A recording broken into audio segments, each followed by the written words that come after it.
If you find yourself connecting to remote computers or FTP sites and the like on a regular basis, you can actually save a lot of time and effort by pinning those locations to a jump list. So you can see here in Windows Explorer, I've connected to an FTP site.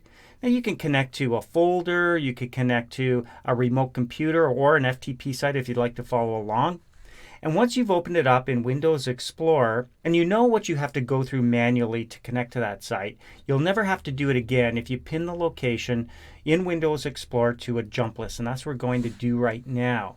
So if we go down to the taskbar and right click, you're going to see some of the recent sites you visited. Now, it happens to be there and it will stay there until you start visiting other sites and other locations, even if they're on your own computer. And eventually it gets bumped off the list.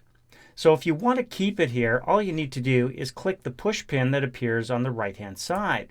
Now when you pin it to the list, it appears in a new category called pinned, and it will always stay there. No matter how many different sites and locations appear in the recent section and get bumped out, your FTP site, your remote computer, whatever you've pinned will always appear here at the top of this pop-up menu. So even if I close up this Windows Explorer window and go down to my shortcut icon and right click, notice I can always access that particular location on the FTP site by clicking the link on this jump list. Now at any time if you want to remove it from the list, no problem. Let's go down to recently visited location. For me, you can see it's a folder called movies, and I've got the pin on the right hand side, but you can also right click there as well. So from here, you'll notice you've got some options like opening up the folder. That's the same as clicking once. We can copy this location. There's the pin.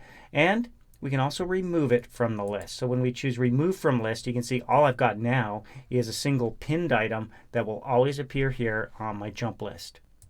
So it's good to know that for remote desktop connections, specific folders, any location you access on a regular basis, you'll never have to waste time connecting manually with jump lists.